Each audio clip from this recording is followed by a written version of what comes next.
Hello, everybody. Welcome to the Debt Hotline. My name is Hannah. I am a part of Team Solo. At Solo, we help people resolve debt and settle debt and respond to debt collection lawsuits. And we have a really awesome topic for today's episode. And we have a very special guest joining today as well. Our topic for tonight is how to build family wealth after dealing with debt. And we have an awesome guest named Michelle Winterfield joining us. I'm going to go ahead and introduce Michelle and then give some time to her to tell us a little bit more about herself and, fill in any gaps that I might have missed. But Michelle is the founder and CEO of Tandem, which is a finance app that helps modern households manage and grow wealth. Since launching in just 2023, Tandem has supported over 130,000 households in managing more than $200 million. And she is a former private equity investor turned fintech founder. She's also a personal finance influencer with a community of more than 700,000 followers across Instagram and TikTok. Michelle serves on the Forbes Advisor Banking Advisory Board and the Financial Markets Institute Board at Michigan State University, and her work has been featured by The Today Show, Wall Street Journal, Forbes, USA Today, and more. Her mission is to make personal finance simple, transparent, and achievable for every household. And like I said before, she's a founder and CEO of Tandem, which is like a finance app that helps couples with wealth management. So, Michelle, thank you so much for joining tonight. Can you tell us anything else that I might have missed or tell us a little bit more about yourself? Yeah, thank you, Hannah and the Solo team for having me tonight. Super excited to talk about this topic. And that was a really nice, fulsome intro. So, no, I think you covered it. Awesome. Well, I wanted to go ahead and also share Michelle's social profile. So like I mentioned before, she has a pretty big following on her Instagram and TikTok. So you can go check her out at Miss Money Michelle. That's her handle on Instagram. Is it the same on TikTok as well, Michelle? It is, yep. Okay, perfect. So again, it's at Miss Money Michelle.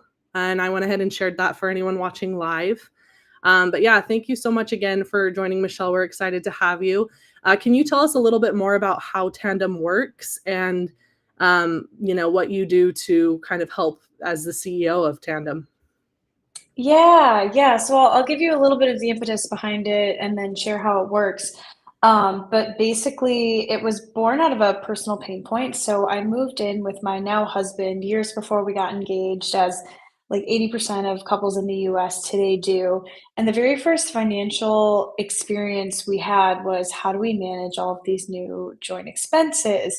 We didn't want to send Venmo requests back and forth, but we weren't quite at the stage where we wanted to jump in and combine our assets in a joint account. So we had, well, when we were going through it, we had no choice and we did open the joint account, but we were funneling money to it separately and we applied for new credit cards to attach to it, just a whole hybrid situation to avoid, like I said, sending Venmo requests back and forth or tracking everything on a spreadsheet. And what we learned over time is that it was really quite difficult to build a financial life together, particularly when you're not yet married. There was less opportunity to build net worth the same way a married couple can. The macro data really supports this. Obviously, couples are getting married later and later in life, and with that comes a lot more inherent financial complexity. You have done more with your career, you have investments, you have debt, you have all these things that make it a bit more complex than back in the day when you just kind of got out of high school, got married, and combined everything because you didn't really have anything to start with. So, all that said, I decided there was a huge gap in the market that the financial services industry was ignoring, which is how the modern couple and the modern household behaves and needs to manage money. And we knew that we needed to serve a solution that kind of took care of these very first financial milestones that the couple and the household was having, which is managing expenses, saving for shared goals, planning for buying a house, and then kind of guiding them through all those different financial product purchases from there. So the way Tandem works is it's that very first financial experience that you have with partners. So we essentially eliminate the back and forth of Venmo without the need to get a joint account. You can connect all of your credit cards, debit cards, bank accounts, whatever you use to spend money to the platform. We pull in your transactions and only you see them. So you don't have to worry about your partner seeing all of your individual transactions. They're only going to see what is relevant to them, what you choose to share, what you guys need to manage together. And then everything's tracked in a joint ledger, and you can settle up that balance whenever you want. Both of you approve what's in it, so it really like gives you transparent and equitable footing from day one, which is a big deal for couples. I mean, financial disputes are a leading cause of divorce, and we really think that by giving you a system in your earliest days of your relationship, it sets you up for success and just having those open and transparent conversations for down the line. Amazing. So it sounds kind of like an unofficial way of combining your accounts so that you can really see where your money is going as a couple without the, official commitment of actually combining and getting like a mutual bank account or something, right? Yeah, it essentially serves as a joint account without being one. So you don't have to change a thing about how you spend money. Like you can spend on your Amex and get your points, and manage money with a partner without having to, you know, combine things, open up any new accounts. It really lets you kind of continue how you were and give you a very seamless way to manage it together. Amazing. And you guys have helped more than 130,000 users with this, right? Yeah, we have, which is Great. crazy. But we knew it was a problem that a lot of people had. In our earliest days, we would like scroll through Venmo and see all of these couples like Venmoing each other for bills, and we were like, this is not just an us problem. Like I think everyone could use this. So it's been really exciting. Super exciting. And obviously it's an app, so you can download it on the App Store, I'm guessing. Is the app itself free or how does that work? We offer a free trial for the first week, and then there's a monthly fee of $6 a user. So it's affordable as well. Amazing. I love that. So I'm going to go ahead and share it. Well, I'm actually already sharing for anyone watching live or watching this, retroactively. But you can go to usetandem.com to learn more about the app, or just go ahead and download it and start the free trial. And again, it's Tandem, Tandem. And you can find that on probably any app store, right?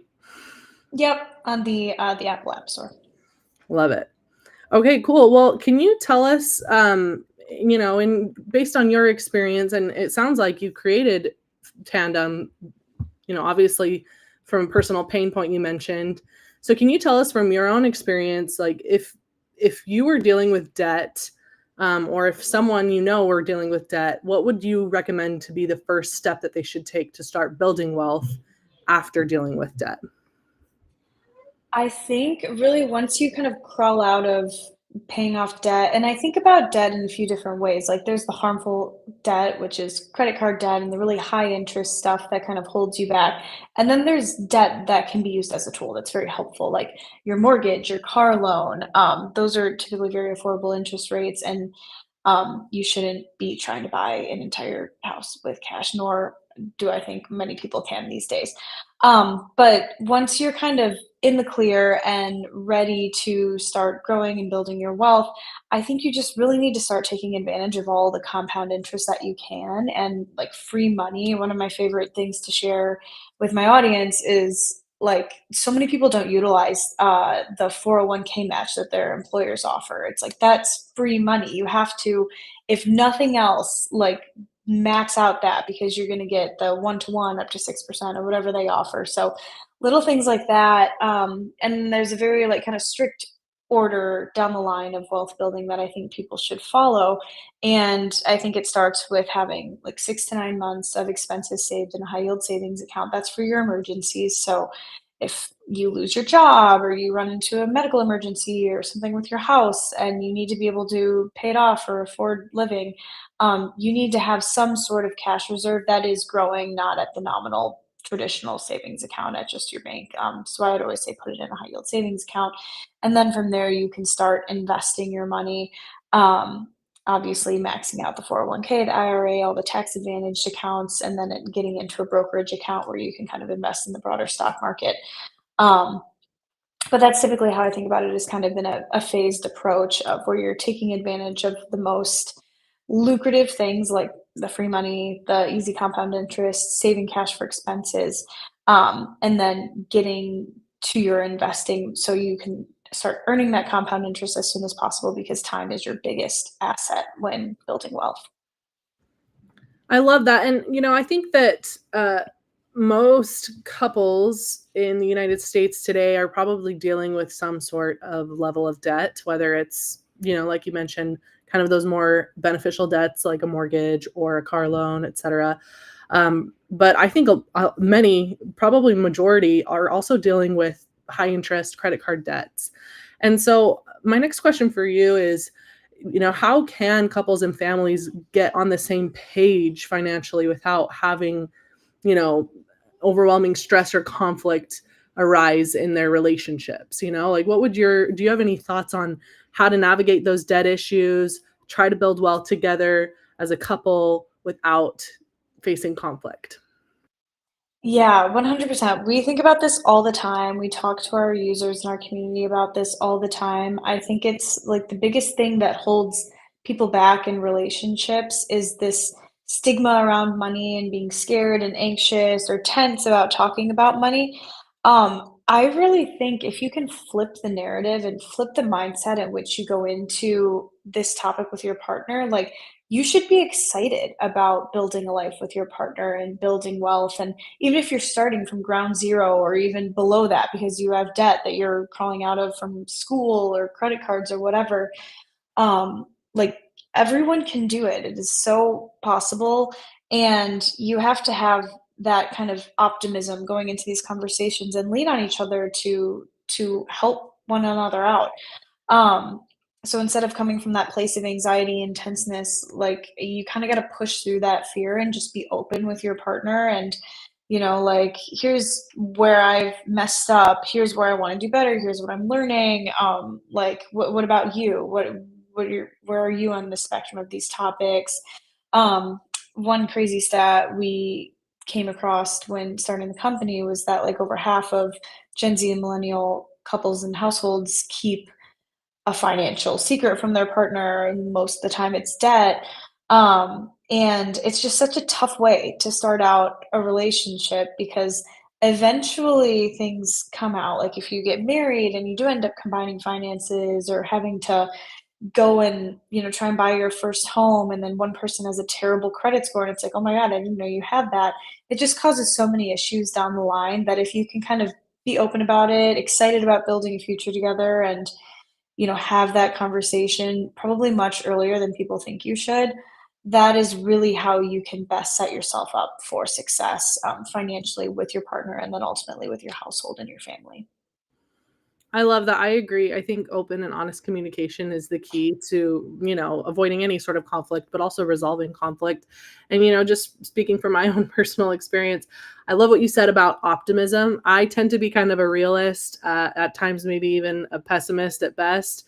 My husband, on the other hand, he's like the optimist in our relationship. And so it's an interesting balance. But whenever we talk about finances, he's like, everything's going to be awesome. We're doing great. And I'm always like, oh, like stressed all the time. So I do think it's important to try to approach things with an optimistic attitude. And I love looking at it as an opportunity instead of like a burden or a stressor. Because I agree with you. I think no matter where you are at in the debt journey or in your financial journey, like there is opportunity to build your wealth, get back on track, save, and get to where you want to be ultimately. So love that advice. Thank you for that, Michelle. Um, Yeah. Let's see. I've got another question for you. And then after that, I think we'll move on to some real user questions, real people questions that have been submitted to the debt hotline. So, my last question, though, before we jump into those is what would you say is some good advice for balancing short term goals, like, maybe going on vacation, getting a new car, living your life? How can you balance those short term goals with long term wealth building?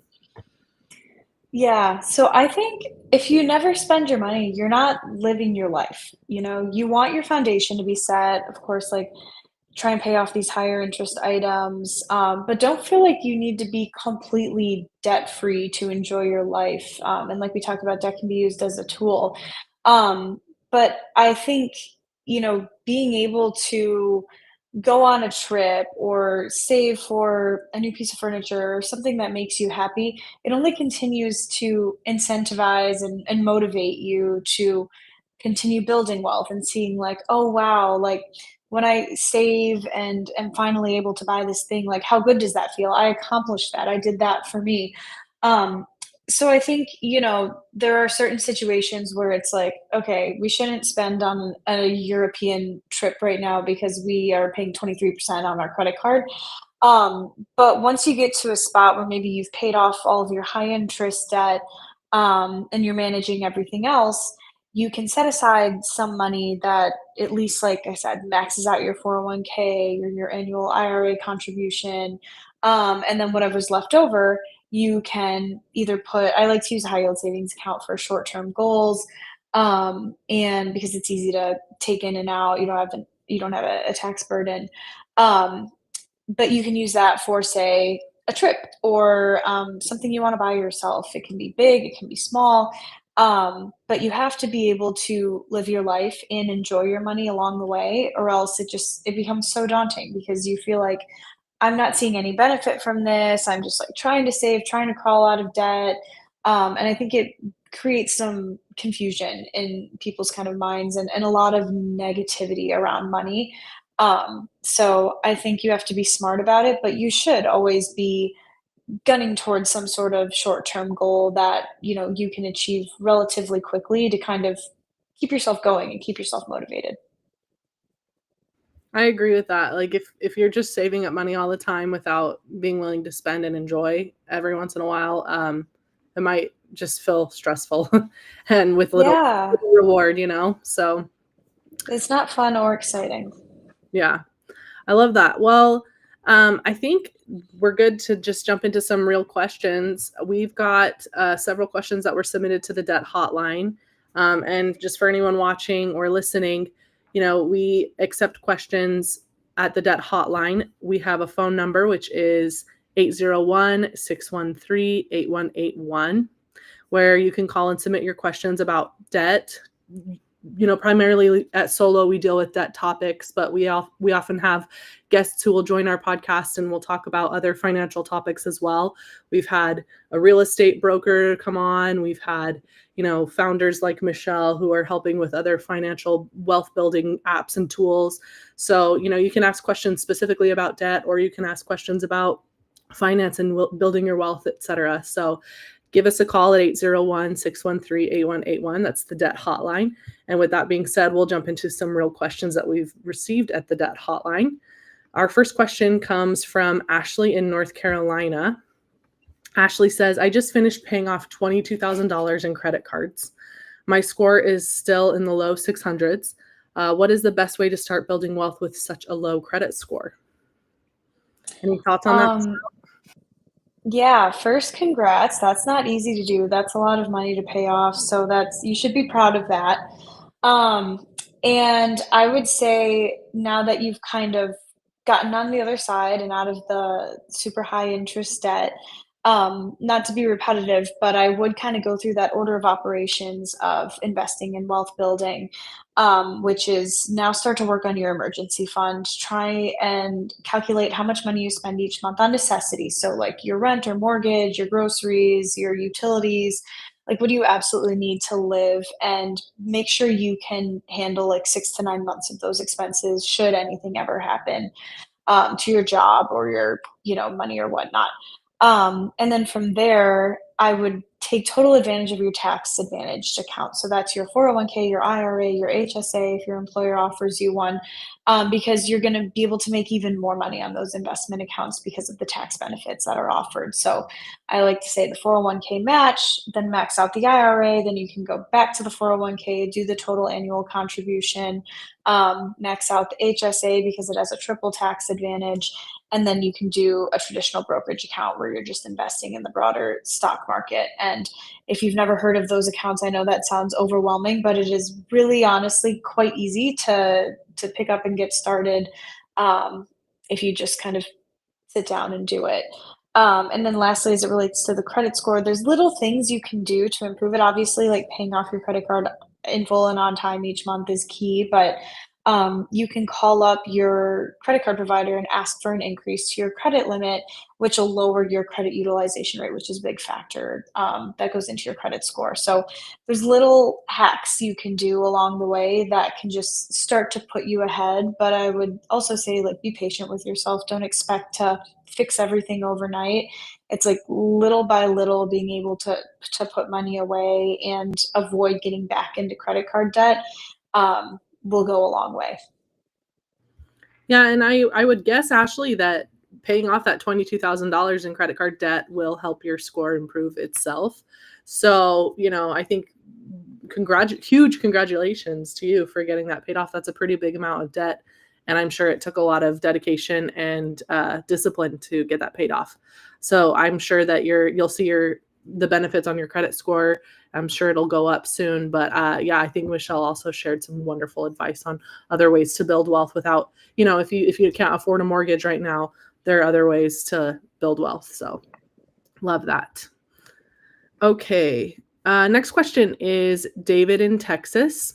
David says, my wife and I think it's supposed to say, my wife and I are debt-free except for our mortgage, but we disagree on what to do next. I want to invest. She wants to save more cash. How should we decide the right balance?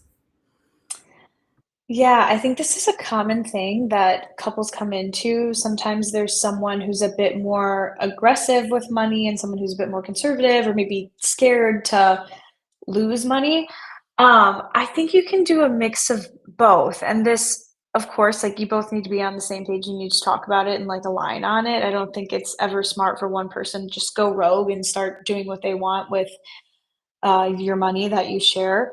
So like I said, I always table stakes have like that 6 to 9 months in the high yield savings account. I tend to lean a bit more like, once you have that, like, you shouldn't have a ton of money sitting in cash because you're just losing out on compound interest. I think a safer way to achieve both of your goals, which would be to invest and to have cash, is have that emergency fund. And then as it relates to your investments, you don't need to invest money into individual speculative stocks. That's honestly like the easiest way to lose money, especially if it's not your full-time job and you're not researching these things all the time. Like, it's really, really easy to gamble and lose.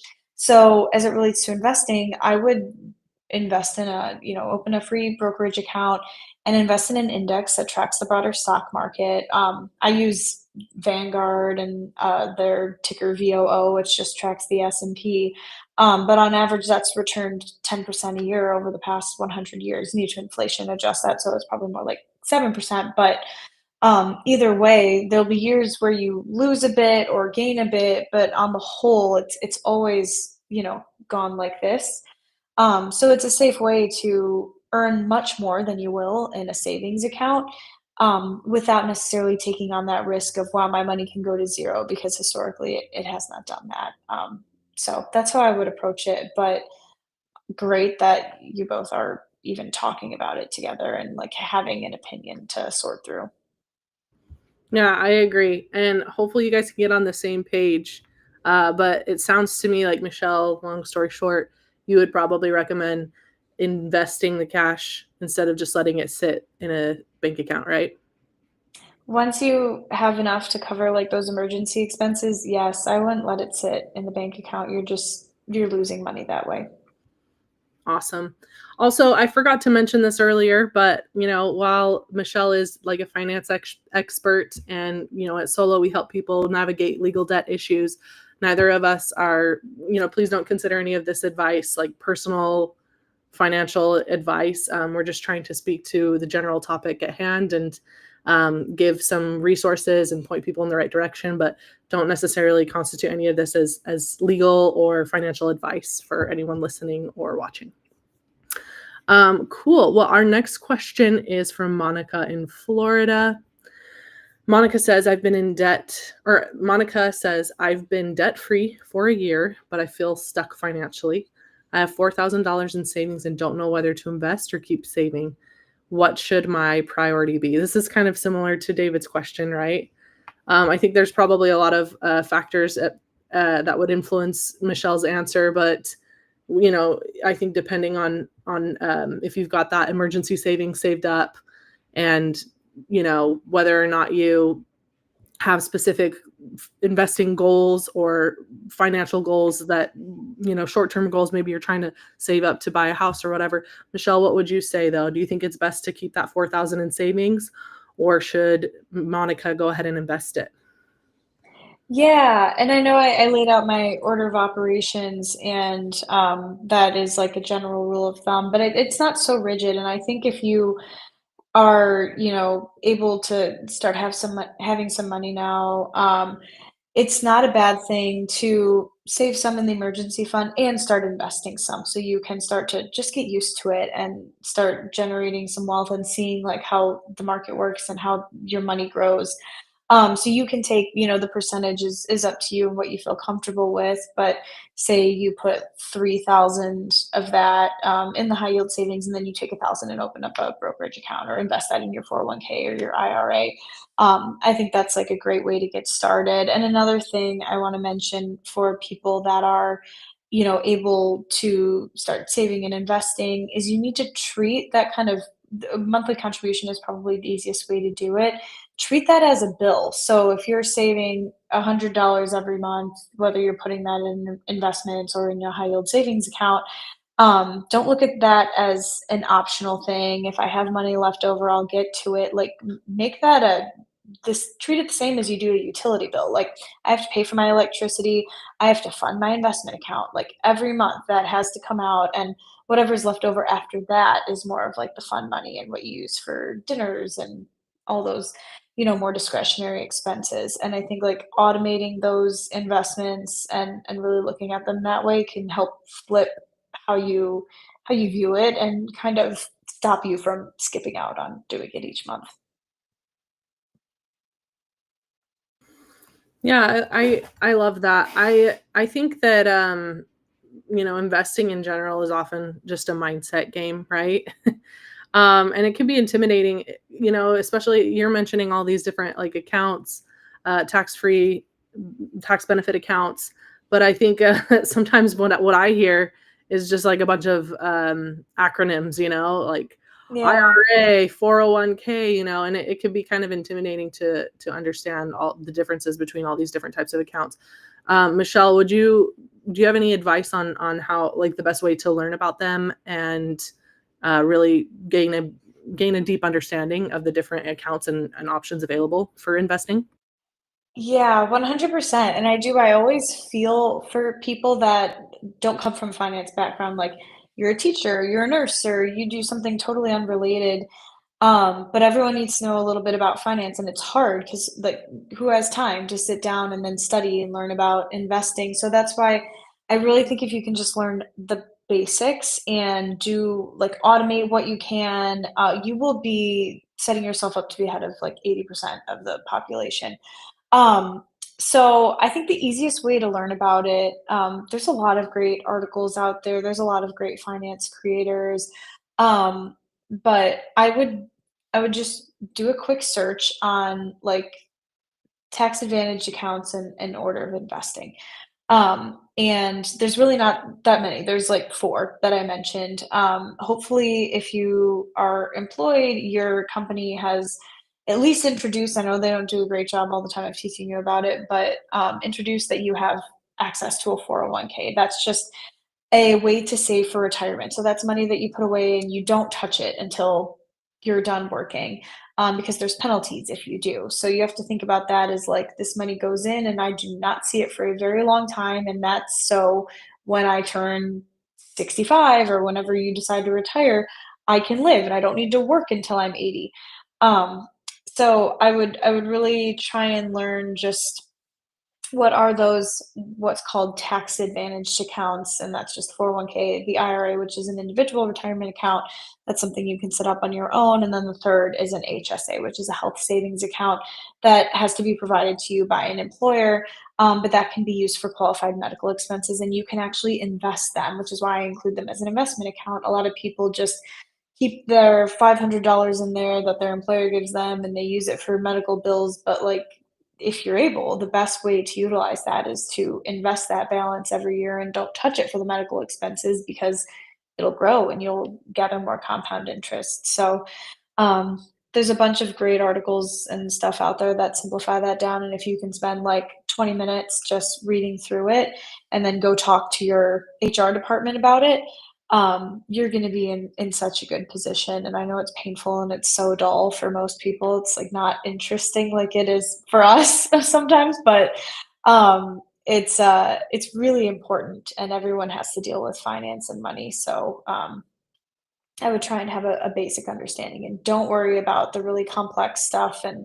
investing in stocks and the crazy things you see on CNBC. Like, you really can make a lot of money and do quite well keeping it as simple as possible.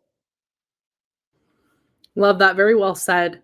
Well, I think, Michelle, we've got time for maybe one more question, if that's all right with you.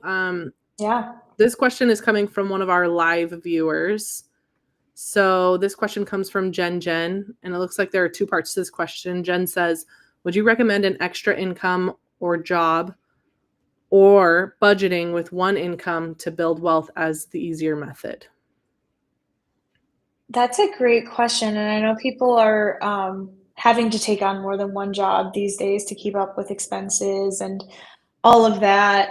I think if you have a main job and you can find a side hustle of sorts that fits with that doesn't deteriorate your lifestyle, because again, I think if all you do is work and try and save and you never enjoy your life, you're gonna get burnt out and it's gonna seem miserable to you. So if the extra job or side income is something that is palatable and you enjoy it, it's easy, you can maybe do it from home, then by all means.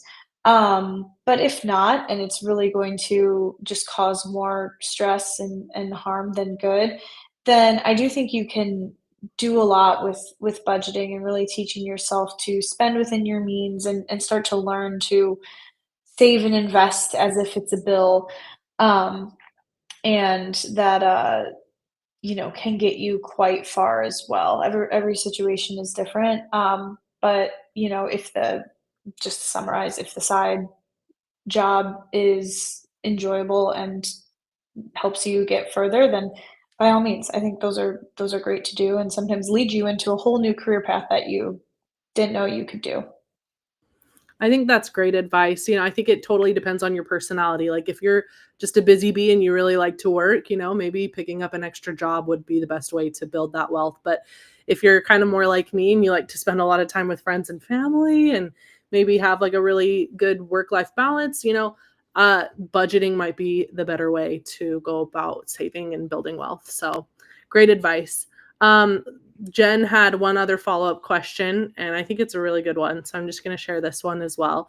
She says, how should a college freshman begin to build wealth? Well, I'm glad that if this is you or whoever it is thinking about it, because I don't think many college freshmen think about building wealth, so that's awesome.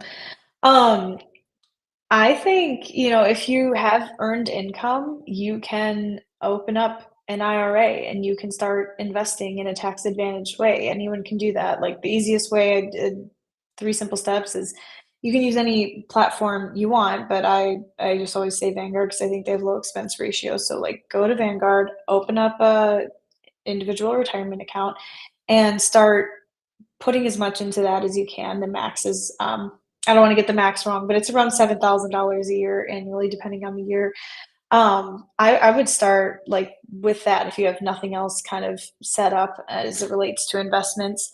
And then of course always have some cash on the side to serve as your emergency fund. But I would start with those tax advantage accounts and get them set up, and then having that extra like 4 years before you actually start your career really does help in building compound interest, and you'd just be shocked at how much you're able to kind of achieve just by putting away like the $7,000 a year.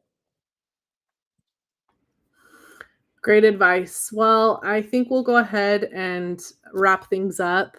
But I did want to just give a huge shout out and thanks to our guest, Michelle, tonight. Again, thank you so much for sharing your expertise. I feel like you had some really sound and useful advice and tips for everyone listening tonight.